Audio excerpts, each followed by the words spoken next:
Olá, campeã! Prazer estar aqui com você. A abertura hoje foi informal, porque já você vai ver que o programa inteiro todo sai. Então o Caio vai fazer, né, Marcelo? Hoje nós vamos mudar um pouquinho. O Caio vai fazer a apresentação do nosso. Até porque ele tem pouca experiência em podcast. É a primeira vez que Tudo dá a bem. segunda, né? Pois é, eu tô com vergonha das câmeras aqui, Raul e Marcelo, tudo bem? A gente tá com Ah, vergonha, o Fred, das câmeras, do microfone. A gente não não tem tá mais, mas ó, habituado com vocês isso. combinam a cor da camisa, até vocês estão muito mais organizados que o Marcelo e eu. Marcelo e eu, a gente é meio bagunçado nesses, né, cenário, Não, vai um e me dá outro. medo porque a gente nem se falou hoje, a gente combina as coisas, cara. Então isso me dá até medo, até, Raul. Mas a Bom, questão é que eu para estava você. vendo pelo o background aqui, o fundo da parede, estava branco hoje, porque eu mudo as cores aqui atrás também. Então hoje estava branco, eu vim de branco para combinar tudo. Ok, ok. Os meus livros ficam para o outro lado, é para me inspirar. Vamos lá. Bem-vindo para você que está nos acompanhando aqui no podcast. Lembre que aqui o assunto é gestão, vendas e liderança. Hoje a gente trouxe dois caras muito legais para conversar sobre varejo especificamente. Lembre que a gente está em áudio, então se você quiser nos acompanhar, aí está na esteira, está andando, pedalando, está fazendo, lavando a louça, certo? Tipo, pô, quer estar com um papo inteligente e escutando alguma coisa que é legal. A gente falou outro dia com a igreja, a gente estava falando como a mídia social nos alimenta do que a gente estimula. Então, no tipo, dá um like no podcast VM, dá depois no Varejo Cast e você vai ter mais coisas inteligentes também. Não fica reclamando da mídia social, não. Se aparece coisa lá que não devia, porque você que deu um like em algum lugar que você não devia. Dá um like na gente aqui que vai ter coisa melhor aí. Para você que quer assistir um vídeo e depois discutir com a sua equipe, lembre que a gente está, né, no YouTube também, tem muita coisa boa, tanto os dois que estão aqui convidados, o Caetano também, a gente sempre posta coisas no Instagram, siga a gente. A ideia aqui é essa troca e hoje o assunto é que esses dois campeões que deram 500 voltas na vida se encontraram né, Marcelo, estavam comentando que quando um chama o outro de fofinha porque a coisa ficou feia, né? Já fizeram mais de 300 podcasts juntos, então você já sabe que rolou muita coisa, os caras sabem tudo um da coisa do outro. E um dia a gente vai fazer um nosso, né, Marcelo? Ver conta dos bastidores do relacionamento. Ah, vocês sempre concordam em tudo, isso é que nem casamento que deu certo, meu amigo. Se concordam em tudo, um dos dois está mentindo. Provavelmente um dos dois está, não é, algum dos dois está enroscado aí contando uma outra história. Muito bem.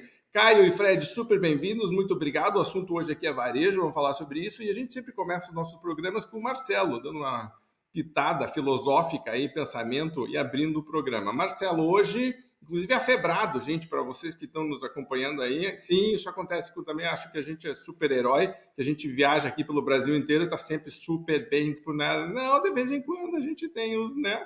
Marcelo hoje está aí nos prestigiando. Fala aí, Marcelo. É isso. Eu acho muito bacana essa dupla aqui que está participando desse podcast com a gente, porque eles têm uma coisa que chama posicionamento, sabe? Num mundo onde todo mundo quer falar de tudo, a turma se perde falando um pouco de tudo às vezes, e eles conseguem manter um posicionamento num podcast super importante que eles conduzem já há tanto tempo.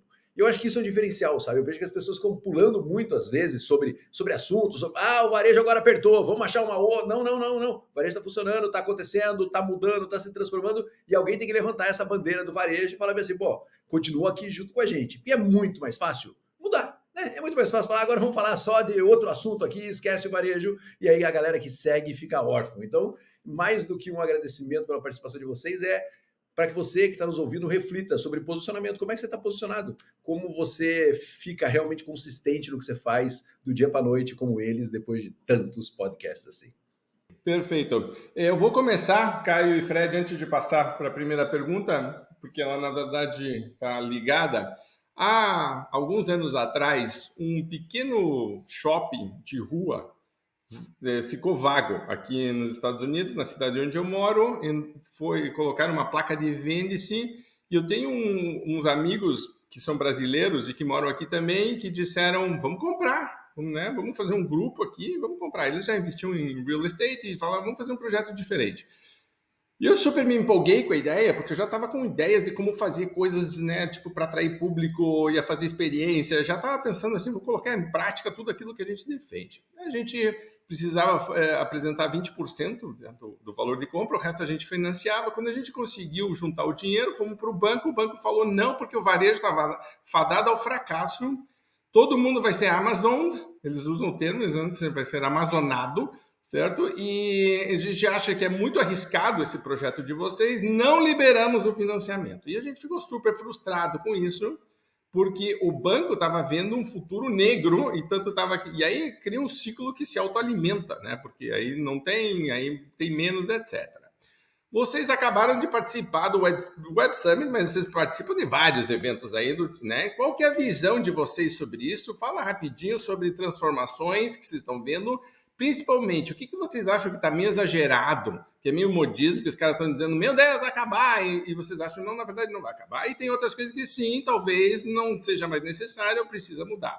Então, Caio ou Fred, tira aí para o ímpar. Não sei se vocês já têm uma lógica que é sempre o primeiro, depois o outro o segundo. O pessoal que não está se perdendo, está vendo a gente no vídeo, ó, o Caio é o careca, o Fred é o careca também. Então, vai ficar fácil para quem estiver vendo a gente pelo vídeo. Não tem como errar. Nós temos que fazer. O Caio tá de camisa branca e o Fred carecas também. E um gringo. Vai ser o programa nosso hoje aqui. E o Caio tá de camisa branca e o Fred também, né? Então... Também. Ó, Raul e Marcelo, primeiramente é um prazer a gente estar aqui, né? Vou deixar o Fred também se apresentar também. Cara, muito legal, a gente já se conhece há muito tempo, pô, uma honra estar aqui.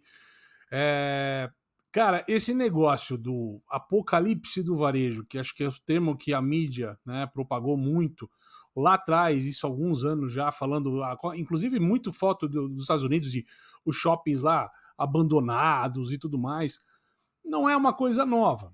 Mas assim, o que eu e o Fred a gente muito bate aqui, eu vou deixar o Fred puxar um pouco desse tema. Primeiro que a gente fala que eu acho que, como tudo na vida, o varejo também ele é cíclico, tá? Momentos vêm e momentos vão, tá? O papo da loja física, quando nasceu o e-commerce, a loja ia morrer. Aí, de repente, a loja vira experiência de novo. Aí, de repente, vem a rede social. Aí, de repente, vem a loja de novo. Aí, de repente, vem a pandemia e agora a gente está no momento da loja novamente. Então, isso é um movimento cíclico, que vai e volta, porque as pessoas vão muito para online, elas se cansam do online, elas querem mais experiência, elas vão para uma loja física, em algum momento elas cansam da experiência física e começam a buscar novas experiências, sejam digitais, online e realidades virtuais, o que acontece no futuro, e elas migram. Então isso a gente até brinca, eu e o Fred, que a gente fala que não é sobre apocalipse. Apocalipse denota fim de alguma coisa, tá? A gente gosta de falar que é o inverno. Então, assim, você tem um momento lá, né, na história da cigarra e a formiga, que é muito bom, a formiga, a cigarra, tá tudo feliz, tem um momento que chega o inverno. E tal como a fábula, tem aqueles que se preparam para o inverno e tem aqueles que não se preparam para o inverno. O que acontece com o varejo que vem fechando, né, de maneira mais resumida, que vem fechando ao longo do tempo, é de fato o varejo que não soube se movimentar com o tempo, que não soube se adequar. Né? A gente está vendo, inclusive nos Estados Unidos, usando vocês como referência, né, movimentos de volta de livraria. A Barnes & Noble, que estava morta, enterrada, voltando a crescer. Então, assim, não é a loja que morreu, é a significância da loja, é o existir daquela loja. Né? Eu brinco com um termo que eu falo, olha, se você não tem o fator popô, bumbum, você está ferrado. O que é o fator popô? Se não existe um real motivo para a pessoa levantar o popô da cadeira do sofá para ir até tua loja, você vai ser atropelado pela Amazon, pelo digital, pelo e-commerce, pelo marketplace, pela China, porque vai ficar cômodo comprar para online e não vale a pena eu me trocar, pegar meu carro e ir até a tua loja. Agora, tem muita loja, a gente deixa isso para explicar aqui pelo podcast, tem muita coisa para a gente falar sobre isso, tem muita loja que conseguiu se destacar, de fato, fazendo o papel. E aí, só antes de passar para o Fred, eu só queria fazer uma brincadeira, Marcelo, você falou muito do foco, né? Tem uma coisa também, no tantos de anos que eu e o Fred a gente não sabe se a gente sabe fazer outra coisa. Por isso que a gente fica só falando de varejo. A gente não sabe se a gente está apto a falar outra coisa. Certo, Fred? Certíssimo, certíssimo. É isso mesmo. E pegando esse ponto também, eu também considero muito que o varejo é cíclico, que o mundo dos negócios é cíclico. Só para ter uma ideia, pegando esse exemplo que Caio falou, Marcelo e Raul, primeiro, né, uma grande honra estar com vocês aqui nesse espaço, obrigado por nos convidar e um abraço a todo mundo que está nos vendo, ouvindo. Marcelo, assim, você tem notado que toda vez que os caras vêm falar com a gente, eles falam, nossa, eu sigo vocês há muitos anos, e muitos anos, tipo, são cada vez mais anos que os caras, tipo, claramente ficando velhos. Eu ia dizer isso. Eu conheço vocês há 25 anos, eu falei, Já sou fã há muito tempo, né? Então, sempre que a gente está aqui perto das pessoas que a gente admira, né, é sempre muito bom. Então, só para ter uma ideia, esse lance de digital matar o físico começou em 2011 nos Estados Unidos, tá? E isso foi o momento que a Amazon, naquela época, não era considerada nem varejista, de tão ameaçador que ele era. Tinha todo aquele ponto que você conhece muito bem, Raul, que mora aí, da questão ainda de não ter uma legislação que organizasse, né, a taxação das vendas da Amazon, que isso depois aconteceu lá na frente. E aí, em 2011, o e-commerce aconteceu com tudo. Eu me lembro que uma das feiras que a gente vai, vou há 13 anos, Caio também faz bastante tempo que vai, que é a NRF, que é a maior feira de varejo do mundo, que acontece em janeiro, sempre em Nova York. A Amazon não era convidada. Quando se falava em Amazon, só se falava em ameaça, né? E eles, então, era mais ou menos o que se tornou a China um pouco depois, né?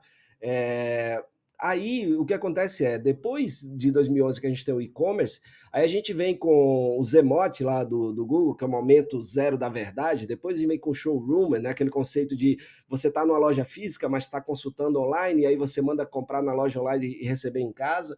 E aí a loja só volta a ser temática em 2015. Foi em 2015, mais ou menos, que o pessoal começou a ver, não, peraí, dá para ter os dois, não é binário, não é um ou outro. Eu acho que os dois podem conviver. E aí surgiu, em 2015, mais ou menos, o conceito de digital, físico e digital, né?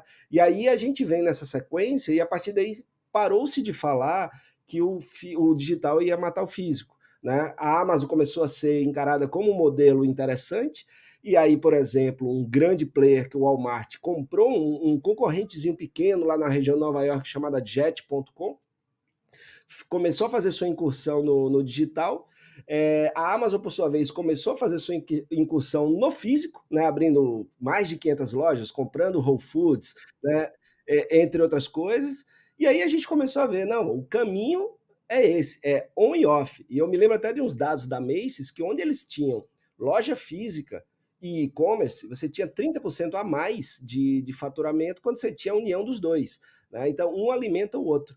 Então, esse movimento parou o físico vai morrer. Então, eu acredito muito, e eu sou um fã do físico, do varejo físico, que o varejo físico que morre é aquele que não evolui, né? Aquele que não entende que o cliente evolui, o cenário evolui, seja de digitalização, como você está falando, né, desde a pandemia, como outros elementos que vão surgindo.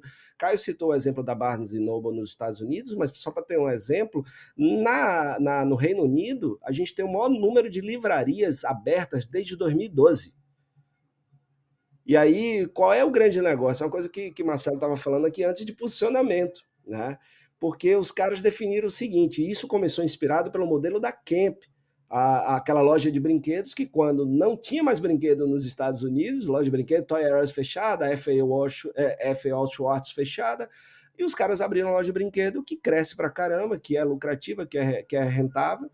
E por quê? Porque não é o segmento que morreu, é o tipo de loja que existia, que não atende às demandas e necessidades de um novo consumidor, que quer as mesmas coisas, um bom produto num valor justo. Agora ele quer mais experiência, ele quer motivo para sair de casa, como o Caio falou, e aí as livrarias hoje no Reino Unido estão se direcionando para as pessoas solitárias, para ser um ponto de encontro onde as pessoas matem sua solidão. E aí você tem um monte de livraria crescendo e vendendo, mas não é só livro, não é vender livro, porque para vender livro eu não preciso mais sair de casa, né? Então eu acho que tem esse elemento, e aí a tua história do shopping, eu acho que vem muito ao encontro. Eu acho que essa pessoa ouviu e disse assim, essa é a verdade única. E vocês sabem melhor do que eu, né, amigo, que as coisas mudam muito, muito rápido e a gente não pode... Eu gosto dessa ideia dos ciclos e do inverno. Eu estava pensando que a última vez que a gente foi na Toys R Us, que tinha umas 3 milhas aqui de casa, tinha uma, e quando foi fechar, fizeram uma grande liquidação, eu me lembro que a gente visitava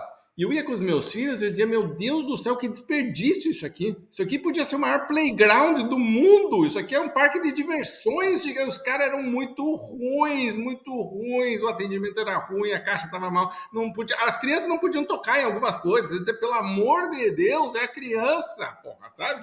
E só para ficar no mesmo segmento, né? Exemplos disso. Uma loja de brinquedo que vende os mesmos brinquedos que eu encontro em qualquer site. Cara, se as caixas ficarem só as caixas na prateleira, eu vou ter dificuldade de brigar com o marketplace. Eu vou brigar por preço. certo? A não ser que eu tenha alguma coisa diferente do tipo, eu tenho um mix que o digital não tenha, que é difícil. Agora, quando a gente pensa em algumas lojas, falando em Nova York, falando dos Estados Unidos e tal, Harry Potter, loja da Lego, é aquela loja do Fator Popô que eu brinco com vocês aqui, de falar, pegar um sábado e falar assim, filho, vamos na loja da Lego? Pai, eu quero ir na loja da Lego, eu quero ir na loja do Harry Potter, eu quero ir não sei... E não tem, cara. Se você falar, tem um site com produto exatamente o mesmo SKU, vamos ao termo técnico, tem o mesmo SKU que tá na loja. A gente compra no site ou você quer passear na loja? Eu quero passear na loja, pela magia da experiência de compra, pela magia da experiência de loja. Então, assim, não que toda loja tem que ser deslumbrante, existem momentos de compra diferentes. Um cara que vai na 25 de março em São Paulo, no Saara, lá no Rio de Janeiro, o cara não tá preocupado com experiência de compra. Ele acha que ele vai ter todo mundo vendendo a mesma coisa e comprar muito barato. Tá resolvido o problema dele.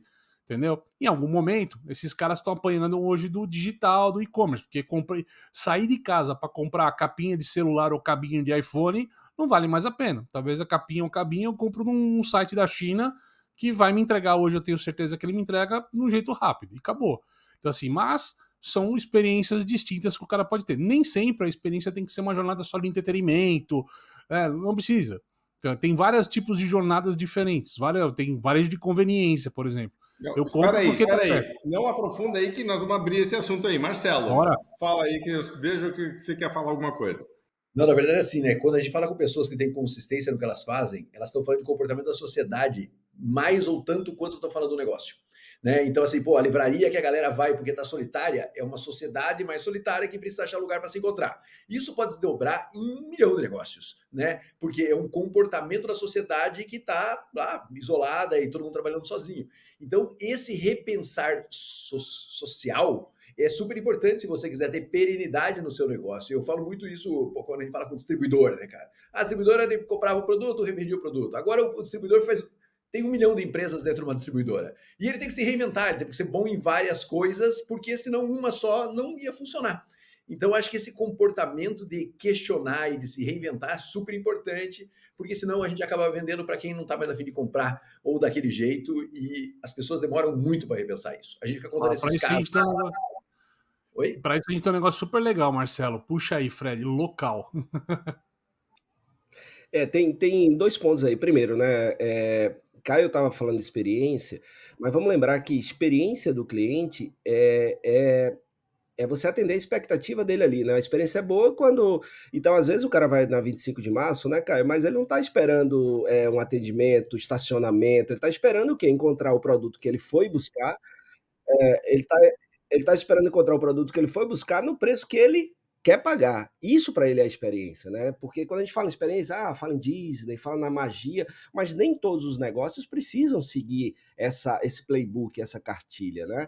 Então esse é um ponto. E a gente desenvolveu um conceito para esse varejo do hoje, né, que é o varejo que não é engolido pelo digital, ele sabe utilizar o digital como meio de se conectar com seus consumidores, independente de você estar vendendo online ou não. E o local a gente adora, assim como o Raul também gosta e tudo, de acrônimos, acrósticos e tudo. E o local é lojas orientadas para a comunidade e afinidades do lugar. Né? Então, o que é ser local? É entender que cada loja ela tem que se conectar com aquela comunidade onde ela está, seja um bairro, uma cidade, um estado, e ela desenvolver ali afinidades, que é o que monta o conceito de comunidade, né? Pessoas que se reúnem por um interesse em comum, e a loja, ela não é o único provedor disso, ela também permite dentro dessa comunidade que as pessoas se falem entre si, o peer-to-peer, né? Então isso aí é uma coisa que a gente viu agora nos Estados Unidos nas nossas visitas e que tem funcionado, e que as grandes marcas estão saindo ali do mainstream, daquelas, né, os lugares, os shoppings principais e tal, não é fechando, eles mantêm lá, mas estão indo para regiões como Bronx, Brooklyn, atrás do cliente, porque como o Marcelo falou muito bem, entender o mecanismo da sociedade, como ela muda diante de certas questões e desafios, como, por exemplo, uma pandemia, né, que é um dos 3 Cs que se apresenta, né, que a Andrea Bell falou lá da WGSN, que está induzindo e conduzindo, influenciando o consumo, o comportamento do consumo, que é clima, conflitos e Covid. A Kate Ketil falou os 3 Cs. Andrea Bell, policrise. Não, tranquilo. Aí Andrea Bell falou sobre permacrise, né? E aí o que acontece? O que acontece é que, ao dizer isso, eu estou dizendo o seguinte: ó, o Covid influenciou como? Se as pessoas num bairro como o Brooklyn, nos Estados Unidos, tá ali, você está em Manhattan, aí você não vem mais, não mora no Brooklyn, vem trabalhar em Manhattan, então eu não consumo mais naquela loja, porque eu estou trabalhando remotamente no Brooklyn, então eu preciso ir até onde ele está. Então tudo tem um porquê, né, Marcelo? Por isso que é interessante a gente. Por que a geração alfa se comporta assim? Por que a geração Z se comporta assim? Então, tudo isso é fundamental a gente entender esse comportamento, essa dinâmica da sociedade. Eu adoro dizer que Maslow já disse tudo, né? Porque quando você vai ali dizer, pô, como é que está hoje a nossa população no Brasil? A gente está com inflação alta, pouco dinheiro. Poxa, eu estou aonde ali? Nos dois primeiras bases, né? Eu estou em fisiologia e saúde, Subsistência. É isso aí. né? Fisiologia e saúde. Então, o meu negócio atende nesse momento, se não, que ajustes eu posso fazer?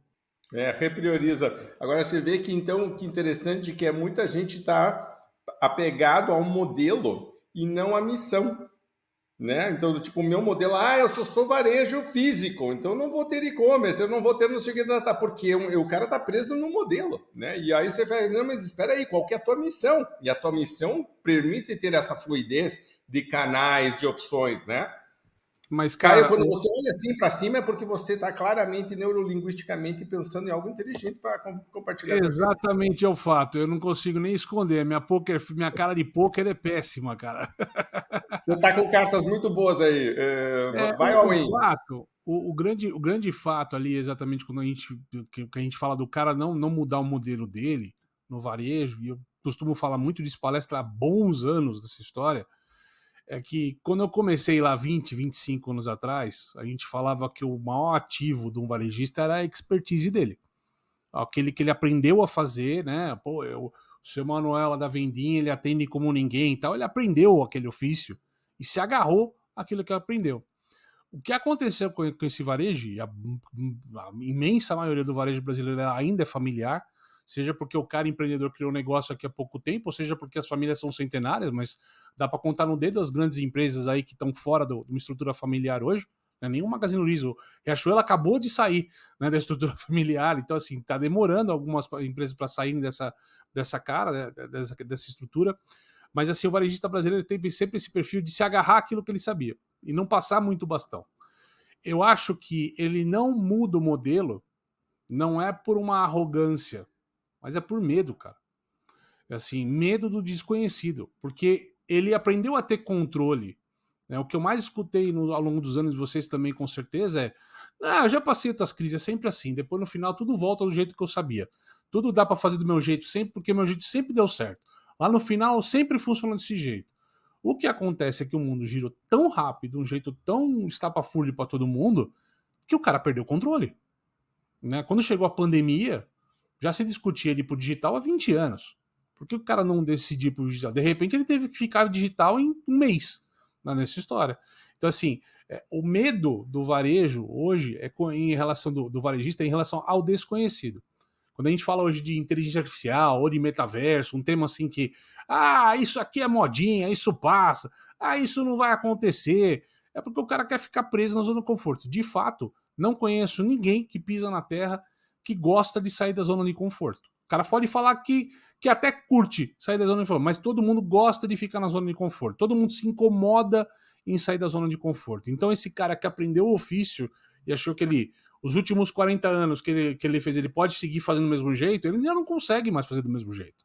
Então, assim, tá mudando muito. A gente não consegue ter visão clara de um negócio hoje um ano para frente. Porque dentro do conceito que o Alecrim falou, que a gente viu lá em Nova York, na NRF, né, para quem não conhece, Andrea Bell é da WGSN, que é uma empresa de tendências de mercado, e ela fala de policrise, permacrise, como o Alecrim falou, são tantos pontos interligados hoje, que mesmo que o Putin resolva fazer as pazes com a Ucrânia, está acontecendo alguma outra coisa no mundo que está entrelaçando essa teia, e que ela fica sustentada com problema em algum momento. Por isso que a gente fala em permacrise. Então a gente vai ter que ter o tal da resiliência, se adaptar, se transformar cada vez mais. Uma brincadeira que eu fiz recentemente, eu e o Alecrim, numa palestra, eu falo assim, pergunta para uma criança, para a gente entender como as empresas estão se transformando, pergunta para uma criança o que é a Amazon para ela. Dificilmente ela vai falar que é uma loja que vende livro. dificilmente ela vai pensar que é um e-commerce que começou a vender livro. Ela vai chegar no Prime Video, não posso falar o nome da mocinha aqui, senão ela vai acender aqui atrás, mas aqui começa com a aqui que é o robozinho, tal, mas brincadeiras à parte, né? Brincadeiras à parte, isso mostra o quanto uma empresa começa a mudar. Que ela começa a mudar e vira tanta coisa que assim as gerações novas têm uma visão diferente do que as gerações antigas têm. Segue, Fred. Bom, só para complementar, Raul, eu complemento uma coisa do que Caio falou, porque eu não acho que seja só medo. Eu acho que tem algo antes do que gera esse medo, que é a falta de uma expansão de consciência, certo? Então, por falta de expandir minha consciência, ou seja, eu não viajo, eu não convivo com pessoas diferentes, eu não tenho diversidade no meu time, né? Tudo isso faz com que eu tenha um viés muito limitado e que não me permita enxergar o mundo que está acontecendo. Então, eu só enxergo o meu mundo. Por não enxergar esse mundo que está acontecendo, eu não vejo a necessidade de. Mesmo sofrendo, eu acho que é aquilo mesmo e que, como o Caio falou, em algum momento isso vai melhorar e a tapioca vai virar, como a gente diz aqui no Nordeste, né?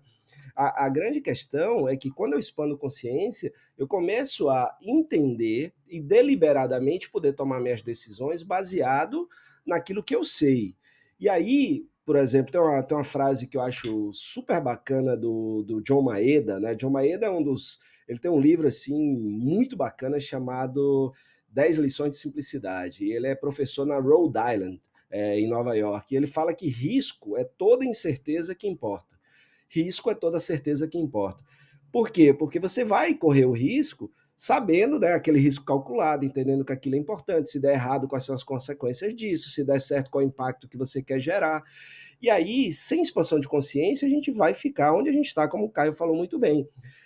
Eu acho que tem uma coisa que aí fora onde você está, Raul, acontece muito, que o cara desapega logo, ele vê que o mais importante é se está dando resultado ou não, não é o modelo do negócio, é o modelo mental do cara, eu preciso que gere resultado, se eu tentei e não deu certo, eu vou mudar alguma coisa no meu negócio, inclusive fechar esse e abrir outro, né, que é o que a gente vê, por exemplo, a Amazon agora fechou a Amazon Book, fechou a Amazon 4 estrelas, Fechou na fechou Amazon algumas Go, lojas no Whole fechou na Foods, Amazon Go, tá o vendo? modelo de loja da Amazon Go. Então esse negócio de mudar também tem um pouquinho a ver com isso. Aconteceu uma coisa muito louca esses dias. Eu moro em Florianópolis, né? E quando eu vim morar aqui, um cara me conhecia, falou, pô, preciso aí conversar com você, curta Venda Mais, não sei o quê, veio aqui em casa, e eles têm um varejo de material de construção.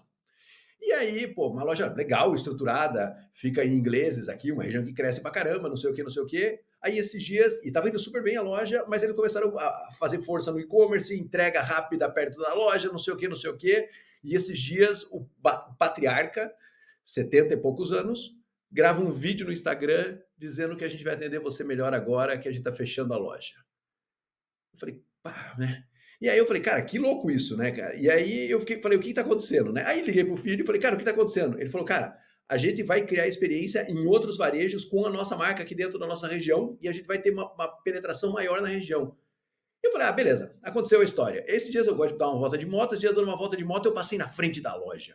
E a hora que você encontra a loja é muito assustador, né, cara? E você olha aquele ponto, uma loja grande, legal, não sei o quê, com a porta fechada, lá dentro tudo acontecendo. Eu falei, nossa, eles fecharam mesmo. Eles se arriscaram, porque ele falava o seguinte, eu não abro mais loja. Se eu for investir mais, eu vou investir mais em um outro jeito de atender as pequenas obras da minha região. Chegou uma hora que ele fez a conta e falou, não vale a pena. Vale a pena eu colocar minha energia em cima disso. Se ele está certo ou está errado, eu não sei. Mas ele fez um movimento e ele acreditou naquele movimento. A maioria fala o seguinte, pô, tá crescendo pra caramba aqui meu e-commerce, eu consigo fazer um atendimento na minha região por outros canais que não a minha loja aberta, mas eu continuo jogando 80% da minha energia na minha loja. Aí o outro não cresce. Eles falaram assim, não, cara, nós vamos correr o risco. Aí a pergunta é, fiz para ele, falei, cara, e aí? Daí ele falou assim, cara, ficar com a loja aberta do jeito que estava também tem risco. E quem sabe o risco é maior. Eu não tinha funcionário para trabalhar sábado e domingo na loja aberta, era um caos. A gente resolveu arriscar e mudar. Então, só contando isso, porque às vezes as pessoas ouvem e falam, pô, é só lá. Não, não, é aqui. Acontecendo isso o tempo inteiro aqui em Florianópolis, aqui em ingleses, os caras tomando decisão assim. E às vezes o que eu vejo é que as pessoas não tomam decisão. Seja pelo que vocês falaram, ou porque não tem conhecimento, ou porque foi criado assim, e é muito mais difícil de tomar essa decisão. Durante a pandemia, não podia sair dos Estados Unidos, estava tudo fechado, não sei o que, mas o Havaí, em um momento, abriu, e o Havaí, Estados Unidos, a gente falou, pô, ótimo, vamos, né, então podemos fazer. E a gente parou em Los Angeles, porque, pô, pro Havaí é longe pra cacete, tipo, fuso horário, é uma confusão, né? Paramos em Los Angeles, meu irmão, na época estava morando em Los Angeles, e aí a gente foi visitar, e a gente falou para os meus filhos, o negócio é o seguinte, vocês vão fazer o roteiro do dia 2, é o dia de vocês, tá? Vocês vejam o que vocês querem. Aí foi muito interessante de ver, porque eles começaram, primeira coisa, eles vão buscar informação no TikTok. Certo? Então você já começa a ver a mudança. Eu nunca na vida ia procurar, tipo, os melhores restaurantes, não sei, eu vou no Google, cara, tipo, tá na minha cabeça, eu vou no Google, quais são, eles vão no TikTok, já começa aí a ter o choque. Segundo, para eles é super importante a questão visual, certo? E a opinião dos outros, certo? Claramente a opinião de todo mundo é super importante. E a gente acabou visitando, eu me lembro, uma loja especificamente, que quando a gente estava, eu fiz um evento, acho que ano passado, com o Sandro Magaldi, e a gente estava falando sobre varejo, e eu comentei, ele falou, nossa, genial, ele foi procurar, que era uma loja de tênis usado, que custa mais do que o novo, porque foi usado por alguém famoso, porque tem toda uma história, porque é fora de série, alguma coisa assim. E os caras davam cookies junto. Tinha fila, né, aí então tinha segurança, um negócio, uma cordinha para entrar, eu dizendo, gente, um tipo de varejo morto, outro tipo de varejo inventando. A gente foi numa loja de coisa de bugiganga de nerd, coisa de Star Wars, não sei o que, papá, eu acho que você já tá vendo aí que nessa ia estar muito em casa, dizer, finalmente me deixa aqui. Que de novo, era uma maior... Best Buy, todo né, vem a brasileiro nos visitar aqui, meu Deus, eles têm que ir em outlet, tem que ir num outlet, pelo amor de Deus, precisa ir no outlet, e querem ir no Best Buy. Porque o Best Buy achou um jeito de achar, porque, pô, tem eletrônicos, não sei, os caras começaram a fazer ilhas temáticas, chega lá para o fabricante e diz, o negócio é o seguinte, você vai colocar, e tá aqui, espaço, você cuide disso, né? Acho que um varejo de roupa, perfumes, em alguns lugares começou a fazer a mesma coisa. Eu acho muito interessante de ver esse modelo, porque meus filhos não entram numa loja, mas nem que mate, não, tipo arrastado, assim, não. Mas você dá para eles o dia para desenhar em Los Angeles e o 80% era varejo. Vamos visitar, não sei o que, tá procurando no TikTok, ou seja, mudou completamente os caras que entenderam. E outra coisa que eu acho super interessante, a gente estava falando outro dia sobre capacidade de adaptação. Pô, se você falar para ele não, a gente só aceita dinheiro, eles começam a rir.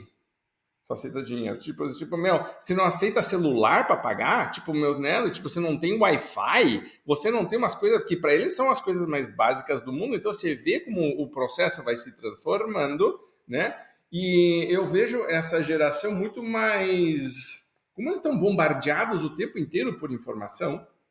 Eles já cresceram nesse processo onde eu estou na mídia social, estou sendo bombardeado, vai ter anúncio o tempo inteiro.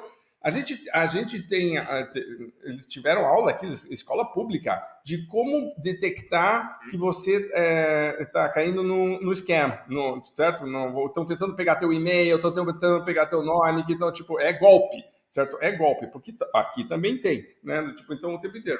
Então você vê que o interessante como vai tendo uma evolução do consumidor, que é o que a gente estava falando, mas os modelos são lentos ao se adaptar, e até eu entendo, porque a pessoa, o empresário, a empresária investiu muito naquilo, acredita muito naquilo. Tudo isso aqui, para mim, seria a pergunta de como é que se eu sou um varejista, como é que eu começo a experimentar? Porque eu começo a ter que, tipo, fazer alguns, né, tipo, laboratórios, de dizer, cara, como é que eu faço isso? Eu coloco uma equipe para fazer isso, eu coloco verba para fazer isso é uma decisão da empresa como um todo. Na experiência de vocês, o que funciona melhor e o que vocês acham que seria uma recomendação? Eu acho que a gente começa do começo, Raul. Começa do começo, que eu uso uma frase que eu falo, inovação não sobe escada. O que quer dizer isso? Tem que ser top-down, tem que ser de cima para baixo. Se a máxima liderança da empresa, né, não está envolvida nesse processo, pode esquecer. Não existe processo de inovação que seja sustentável nesse sentido. Então você pode ter lá um gerente bom pra caramba, inovador, criativo, hands-on, mão na massa, vai lá, pega e faz, quer reinventar, mas se lá em cima na empresa, na cadeira, na sala, lá tem alguém lá no ar-condicionado que não desce, que não tá afim, quer continuar as coisas do mesmo jeito, pode esquecer. Esse é o princípio de qualquer projeto de transformação de qualquer empresa. Não precisa nem ser para transformação digital, para qualquer coisa que vai fazer a empresa. Um processo novo de venda, por exemplo, tá? já que o tema é venda. Se você não for implantar um processo que a máxima diretoria não comprou, esquece. A gente sempre fala de processo de decisão, quem é o decisor. Nesse caso da inovação você não muda uma empresa se a máxima cabeça lá em cima, lá, o topo da pirâmide, não está decidido. Fato. Segundo passo, uma empresa pequena, você não precisa ter um time destacado para inovação. Não faz nem sentido. Uma empresa de 10, 15 pessoas ter 3 pessoas para fazer agile, processos inovativos. Mas times pequenos podem, por exemplo, separar dia e hora para fazer isso. Colocar a inovação de fato na agenda. Ó, uma vez por semana, a gente se reúne 8 às 9 da manhã para falar de ideias, de coisas que a gente está errando e que a gente pode melhorar. Porque inovação não é transformar 180 graus uma empresa, pivotar ela. Inovação pode ser 1% todo dia. Né? Ao longo de um ano, olha o tipo de transformação que você tem. Né? Então a questão é um processo de inovação constante, uma cultura de inovação da empresa, um processo de transparência entre as pessoas, para que o mínimo cargo da empresa tenha pelo menos um canal ou uma oportunidade de falar com o maior cargo da empresa. O que a gente está vendo às vezes é que o chão não se comunica com a gerência, que não se comunica com a diretoria, tá? Não cria-se nenhuma janela. Pode ser um dia por mês que o CEO chama o baixo clero numa reunião para conversar. Não precisa ser um grande esforço nessa história toda. Mas são as pequenas ações que começam a criar uma cultura de inovação mesmo em pequenas empresas. Porque quando a gente fala de grande empresa é fácil. Tem consultoria, tem departamento, tem salas de não sei o quê, tem um monte de coisa. Mas como é que você faz isso de um modo pequeno, tá? Estruturando agenda para isso, tempo para isso, dedicação para isso. Se você bota isso como uma trilha, as pessoas começam andando nessa trilha e com os bons exemplos, vocês devem conhecer a máxima, né? Que cada vez que você vai virar um processo de inovação numa empresa, 20% compra o processo de imediato. Esses são os caras que vão segurar com você e falar, vamos lá, vamos fazer, que legal, bora lá, o que eu tenho que fazer? Sai fazendo. 60% é aquela galera que não vai comprar de imediato, mas a partir do momento que vê que dá certo, vai dar certo. E 20% você vai ter que decidir alguma coisa com eles, porque esses caras vão ficar estagnados ancorando o processo de inovação na tua empresa. Não tem jeito. Então, assim, diria, tem que ser top-down, tem que ter energia destacada para aquilo, né? Então pode ser gente ou pode ser hora, tá? E tem que ter transparência nesse processo. Senão você não roda esse processo de transformação. E só para fechar, o nome inovação. Muita gente acha que é um salto para o futuro. Vamos que a empresa daqui 10 anos, como a gente tem que ser, e vamos botar uma... Eu falo que inovação não tem nada a ver com o futuro, tem a ver com acompanhar o presente, cara. A gente está falando muito de resiliência, de você transformar uma empresa. O cara tem que andar no passo da inovação. Cara, pintou uma coisa, né? Vamos supor que daqui a um mês tem uma nova pandemia. A empresa está preparada para discutir de maneira emergencial um tema de o que eu vou fazer agora? Se a empresa não está, vira o caos que virou a maioria das empresas antes. Agora, uma empresa que está estruturada para discutir inovação, os caras sentam, reúnem a mente, já está todo mundo preparado e com a cultura para criar a partir daquele problema. As empresas não estão prontas para criar a partir do problema que aparece na loja. Isso pode ser um problema de venda, um problema de gestão simplificada. Não precisa ser um grande negócio acontecendo nessa história toda. Certíssimo. E aí, falando dessa questão de cultura, Raul e Marcelo, acho que para quem está nos vendo e quem está nos ouvindo, eu acho que o primeiro ponto é definir e entender muito bem o conceito de inovação. Existem vários conceitos aí. Por exemplo, eu vou falar de 2 conceitos que eu adoro. Um está no livro 10 tipos de inovação do Larry Killick, que para mim é um livro que todo mundo tem que ler, é um livro simples, bacana, e que mostra que onde inovar é tão importante do que como inovar. E lá ele mostra alguns pontos importantes e divide ali em alguns elementos e traz exemplos bem práticos. O Larry Killick diz que inovação não precisa ser algo novo. Isso vai muito ao encontro do que Caio está falando aí, que não é o futuro, é o presente. A gente, quando pensa em inovação, está pensando sempre em grandes empresas e grandes orçamentos, porque está pensando em disruptivo, essa frase que, né, essa palavra que virou até... Um dia desse, Raul, eu estava num evento, agora vai ter uma palestra disruptiva. Eu fiquei achando, como é uma palestra disruptiva, né, velho? E é claro que não era uma palestra disruptiva. Plantando bananeira e falando pelo dedinho do pé, né, cara? Aí o que acontece? Então eu tenho esse ponto de... Existem basicamente 2 tipos de inovação. Radical, onde a disruptiva se encaixa, e a incremental. Então, se a gente é pequeno, onde é que a gente pode investir nosso tempo, energia e dinheiro? Em incremental. O que é uma inovação incremental? É melhorar o que já existe. O que já existe aonde? Tanto no seu negócio como nos concorrentes. Porque se você implementa algo que não existia no seu negócio e agora existe, e esse algo que você implementou está gerando resultado, isso é inovar. E eu acredito nesse conceito. Então, eu estou incrementalmente melhorando o meu negócio, ou seja, melhorando o que já existe. Aí vai ao encontro do conceito que eu mais gosto, que é do Silvio Meira, meu conterrâneo de Recife. Ele é um dos fundadores do Porto Digital, César, Centro de Estudos Avançados do Recife. Ele diz que inovação é tudo aquilo que você faz que ajuda a aumentar a emissão de notas fiscais no seu negócio. Então, tudo que você faz que aumenta a emissão de notas fiscais, ou seja, estamos vendendo mais, venda mais, né, Raul e Marcelo? Tudo que a gente está fazendo que está ajudando a vender mais é inovação, pô. Então, por exemplo, vocês vêm trabalhando há uma vida ajudando as empresas a inovar. Olhando por esse conceito, sim, porque se eles veem o material de vocês, veem um conceito de vocês, participam de uma masterclass de vocês, de um curso, e isso traz vendas para eles, eles implementam isso, traz vendas, isso é inovação. Né? Por mais que outras empresas estejam fazendo, eu adoro esse conceito, então não é algo único, exclusivo, porque quando a gente vai para esse lugar, é mais caro, precisa ter P&D, pesquisa e desenvolvimento, e é mais difícil criar algo que seja disruptivo, que é tão radical ao ponto de mudar o jeito de operar o mercado, né? Então, para começar, eu acho que isso é importante, definir esse conceito de inovação. Segundo ponto, entender que inovação não é criatividade, porque a inovação tem que se pagar, logo inovação é disciplina, então vai ao encontro do que Caio falou, eu preciso ter, periodicamente, com disciplina, um tempo para dedicar a melhorar o que já existe, a criar coisas que não existem, etc. Então tem muito mais a ver com disciplina do que com criatividade. Terceiro ponto, é que a melhor maneira de fazer isso, que foi a tua pergunta lá no início, Raul, é concentrando em MVPs, que no mundo das startups é mínimo produto viável, mas para mim que adoro acrósticos, acrônimos e brincar com as palavras, MVP é melhor validar primeiro. Ou seja, eu tenho uma ideia, acho que essa ideia é sensacional e já implemento nas minhas 3 lojas, ou nas minhas 4 lojas, ou nas minhas 5 lojas.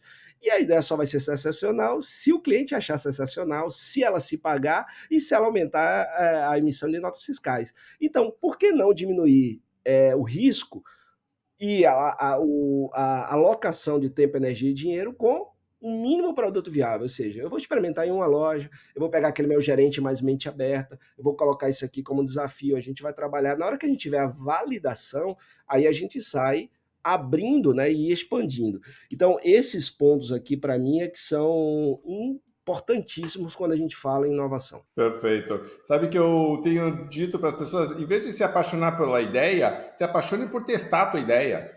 Né? Tipo, acho que é mais importante. Tipo, né? Vai e volta, se esteja aberto a isso. O problema, e aí vai, né, você estava falando de expandir mente, etc., mas eu acho que tem uma coisa que volta até na forma como a gente foi educado, de que essa pergunta e alguém vai te dar se você acertou a resposta ou não.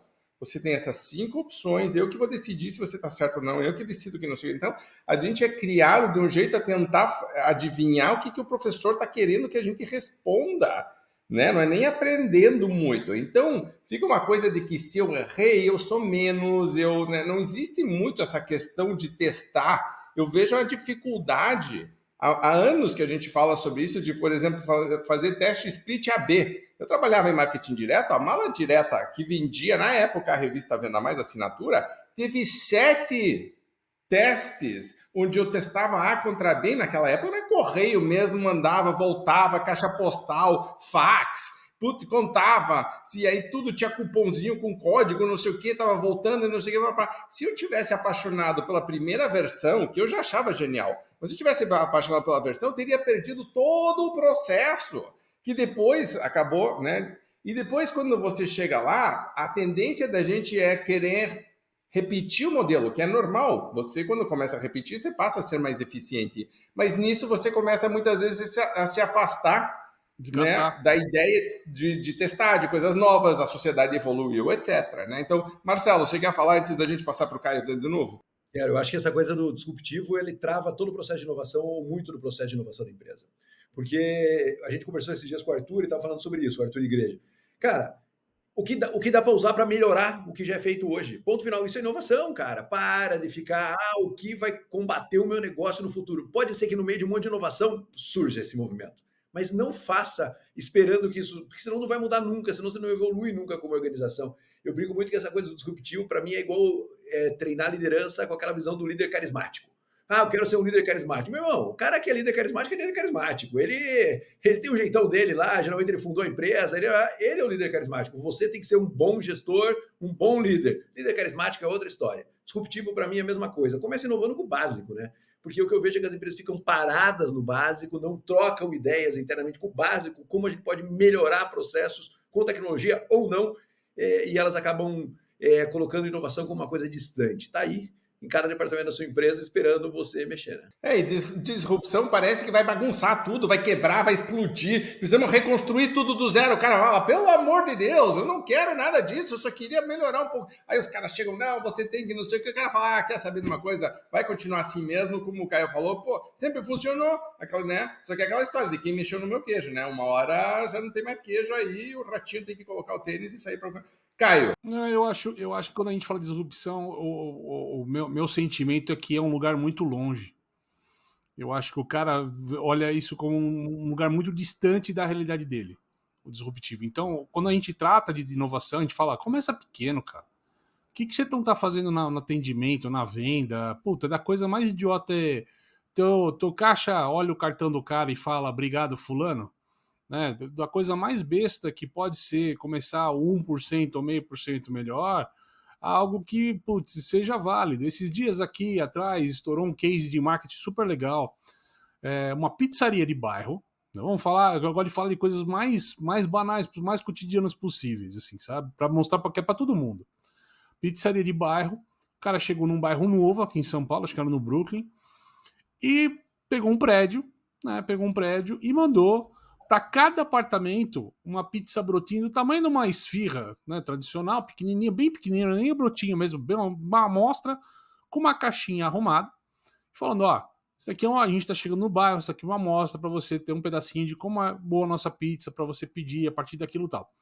Isso por si só já é um case de marketing inovador. O cara catou o mesmo produto que ele faz, fez um tamanho, né, de trial, de teste, e passou para as pessoas. O CAC dessa ação é mais barato às vezes do que comprar o cara no Google, né? Porque o cara faz a pizza, tá? Ele faz uma pizza pequenininha, uma embalagem menor, fica mais barato às vezes do que pagar 4, 5 reais para ter alguma pessoa que clicou no link da pizzaria do cara.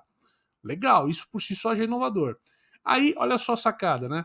A menina no TikTok da vida, a gente pode falar muito dessa história aqui, tá? Depois do TikTok como mídia e tudo mais, mas a menina achou bacana, fez um vídeo, desceu direto na portaria e falou, ó, eu vim dar pro senhor aqui a pizzinha que eu recebi. Cara, a hora que ela chegou na portaria, o porteiro tava com as 4, 5 caixas grandes de pizza pra portaria inteira da galera. Falou, não, eles já deram pra gente também pra gente indicar a pizzaria aqui na história. Isso viralizou essa história, rodou aqui, o Fred colocou pizzaria Paulino, né? Rodou, porque a gente fala que é muito simples fazer as coisas, agir, né? Mas tem que fazer. É uma frase que eu uso de cabeceira, cara. Eu falo todo dia essa frase em tudo que eu faço. Eu troco todos os eu acho por um único eu sei, cara. Porque eu posso ficar o dia inteiro achando um monte de coisa sobre um monte de coisa. Mas eu preciso saber as coisas. E eu só vou saber testando, cara. Fazendo, executando, experimentando. Ah, eu acho que essa roupa não vai ficar legal em mim. Enquanto eu não vestir ela, eu não vou saber se vai ficar legal ou não. Pode ser que fique incrível, ou pode ser que, assim como eu achava que não ia ficar legal, não fique legal. Mas eu já sei que não serviu. Então, não adianta pegar um modelo de venda e achar que não dá fit com a tua empresa, achar que não funciona, achar que aquilo não encaixa no teu negócio, um novo modelo de inovação, de digital, canal de comunicação. Testa. A gente fala de TikTok. TikTok é de graça. Abrir um perfil no TikTok é de graça. Pôr a galera lá para dançar, fazer uma coisa é de graça. Testar novas formas de comunicar, a maioria delas é gratuita. Hoje a gente não precisa de estúdio, produção. Pô, nós estamos no ar, online, os 4, cada um em sua casa, coisas que eram inviáveis, cara, 5 anos atrás.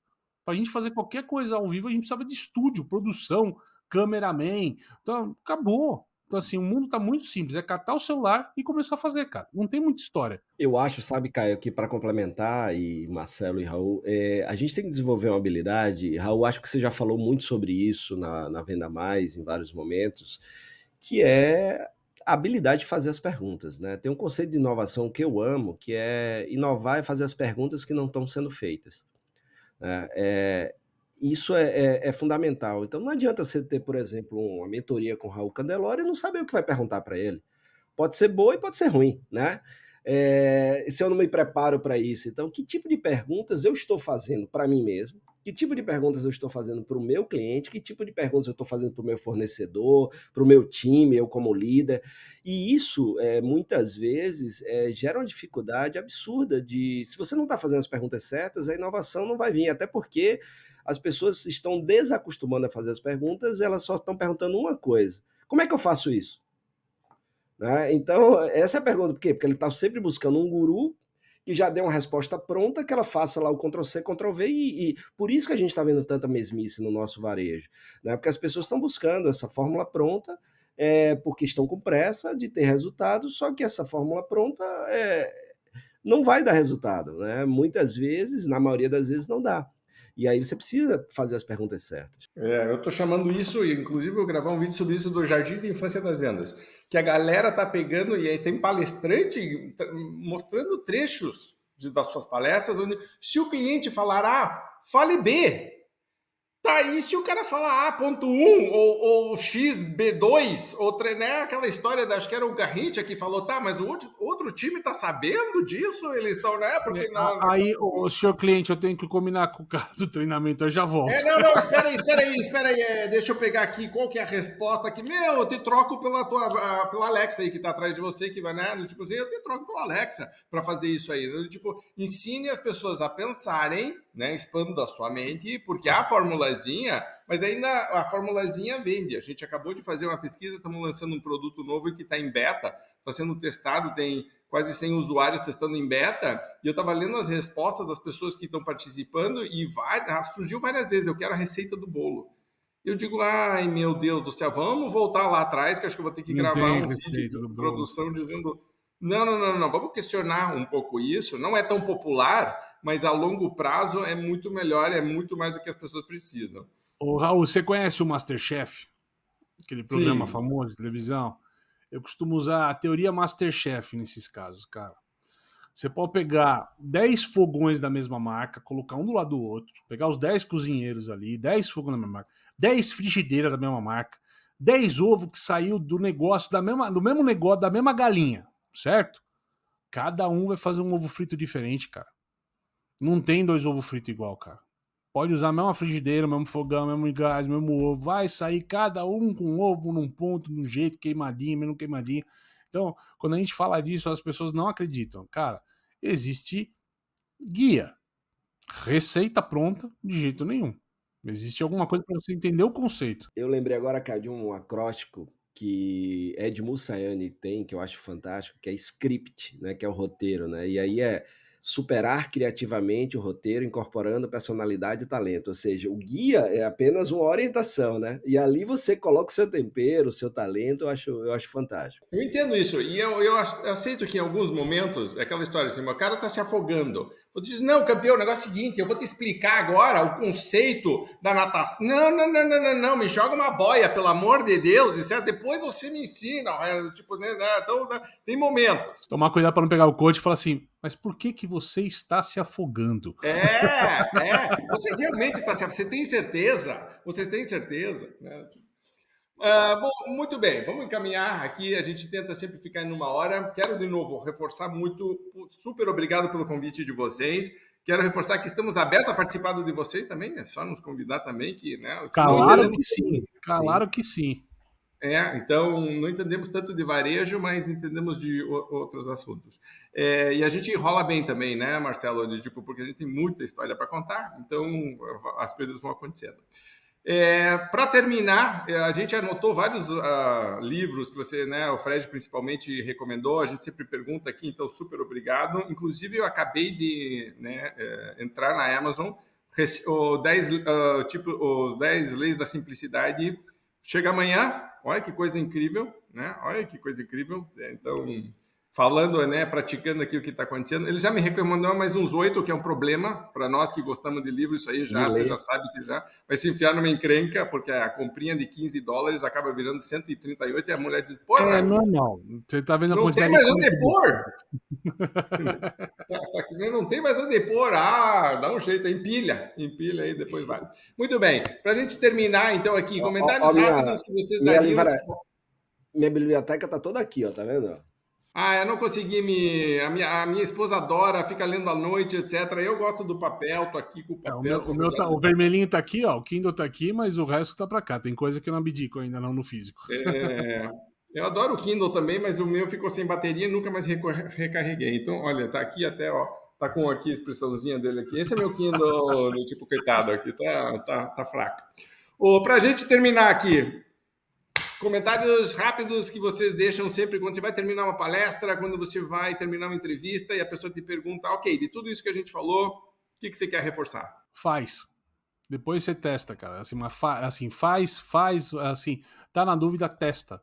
Tem que executar. Inovação, o finalzinho da palavra diz tudo. Tem que ter ação. Não é sobre pensar fora da caixa, é sobre fazer fora da caixa, cara. É começar a executar coisas diferentes para testar resultados diferentes. No mínimo das questões, você vai ter que você vai saber descobrir que você tinha certeza que você estava certo sobre aquela tua dúvida. No menor, no outro modo, você vai descobrir coisas diferentes sobre você e seu negócio ali que vão quebrar alguns paradigmas que você tem. Perfeito. E se você é líder, você já tem que entender que você está criando um ambiente que permite e estimula isso, né? Porque Exatamente. Se eu não estimulo isso, aí eu tenho problema também. A gente falou muito de cultura. Fred. Eu vou nessa linha aí que a gente estava finalizando o papo. Se você é líder, ensinar a refletir, trazer ideias que ajudem a pensar. Eu acho que esse é um dos grandes pontos que o líder pode fazer hoje. E do ponto de vista de que quem é gestor, quem é vendedor, vendedora, eu iria nessa questão da habilidade de fazer as perguntas certas, sabe? E experimentar muito isso. Essa questão das perguntas nos levam a lugares que a gente ainda não foi. E esses lugares onde tem muita oportunidade, muito espaço aí para a gente avançar e vender mais e vender melhor. Olha aí, ó, mas aí você tem que estar aberto à dúvida e as pessoas estão procurando muitas certezas aí. Então, tipo, talvez não tenha tantas certezas, né? Pergunte um pouco mais e abra. Então, assim. Perfeito. Marcelo. Só uma frase aí. Você sabe, eu adoro frase também, né, bicho? Mas agora no Web Summit tem uma palestra que começou com uma frase do Tom Zé, que é bem assim: neste momento, se você não está confuso, é porque você está mal informado. Boa. Marcelo. Eu gostei muito da história de que a inovação às vezes é top-down. Eu era conselheiro de uma construtora e eu nunca esqueço, um dia, num domingo, o dono da construtora, quase 80 anos, me ligou e falou assim, pô, Caetano, a gente não está inovando, né? E ele tinha deixado a sucessão da construtora, feito a sucessão para o filho da construtora. Ele falou, a gente não está inovando, né? Daí eu falei assim, qual é o roteiro de viagens para o seu filho aprender com as melhores construtoras do mundo? Não tem. Então não vai acontecer. Né? Então não adianta a gente chegar, fazer uma reunião com a galera e falar, pessoal, vamos inovar, vamos fazer, não sei o quê. Se na cabeça desse cara não tá, isso não vai acontecer. Daí ele falou, mas será que meu filho vai fazer? Eu falei, é o futuro da sua construtora, né? Então é mais ou menos isso. Eu posso só dar um adendo aí? Desculpa, porque você me lembrou uma coisa interessante. Lá na empresa, eu tenho uma startup também, né? Além desse projeto massa aí com o Caio, eu tenho uma startup que é uma fintech, que a gente trabalha aí na vertical de veículos, né? Então a gente ajuda as concessionárias de veículos a encontrarem o crédito do cliente em até 30 segundos com apenas um clique. E aí o que acontece? Sempre tem alguém querendo ajudar a empresa a ser mais inovadora. E aí só que a galera não vem com uma ideia estruturada, vem com uma sugestão. E aí a gente diz, ó, se você vem com uma sugestão, você tem que ser o dono do projeto. E aí tem um modelo da Amazon que eu adoro, que é o PRFAQ, né? Que aí a gente fez isso, implementou e funciona bastante. A gente tem um espaço lá onde toda inovação que é sugerida já tem que vir com esse modelo Amazon. Como é que é? Como se fosse o PR de assessoria de imprensa. Como se fosse no jornal já saindo aquela inovação como resultado. Como é que você vê o resultado disso tudo? Ele vai lá, ele escreve, que ele chama de backwards, né? de trás para frente, de frente para trás. E aí lá ele escreve tudo como se a ideia dele estivesse pronta, e a partir daí a gente vai avaliar se a gente vai ou não colocar aquele projeto em prática. Diminuir os palpites e sugestões e aumentar as ideias estruturadas, né? Então também a gente precisa, como líder, encontrar uma maneira das pessoas que, se é para ser bottom-up, se é para ser de baixo para cima, você quer ajuda para não ser só top-down, você precisa estruturar para que a galera saiba como fazer a contribuição de uma maneira que seja prática e efetiva. Sim, e organiza processo, né? Que isso é outra coisa que eu acho que na inovação deveria ser processo, não é assim, eu tive uma ideia, estava tomando banho e aí, tipo, ouvi uma coisa ali, um livro, assisti uma palestra, ouvi o podcast dos caras, lá vem a equipe dizendo, ai meu Deus do céu, vamos lá de novo, mas daqui a 2 semanas já esqueceu tudo de novo, vai inventar um novo modismo. Muito bem. Galera, muito obrigado por estarem aqui com a gente. Parabéns pelo trabalho que vocês estão fazendo. Fundamental que tenha esse tipo de conversa. Para você que está nos acompanhando nessa jornada de crescimento, parabéns também por você estar aqui junto com a gente. Lembre que a tua contribuição de compartilhar, de comentar aqui embaixo é fundamental, é uma troca, o conceito da inteligência, nós somos mais juntos quando fazemos essa troca. A tua inteligência que está nos ouvindo, nos assistindo, é importante também. Não são 4 caras aqui, são 5, certo? Você está nessa conversa junto com a gente também, tá? Siga a gente nas redes sociais, então tem o Raul Candeloro, tem o Marcelo Caetano, tem o Caio, tem o Fred, tem o Varejo Cast, tem o Podcast VM, tem o Grupo Venda Mais, quer dizer, não é por falta de informação. Tá? Instagram, LinkedIn, todo mundo publicando coisa boa, alimente teu algoritmo da mídia social e do teu cérebro com coisa de qualidade, você vai receber coisa de qualidade também, tá bom? Então, grande abraço, obrigado, gente, e até o próximo Podcast VM. Até a próxima.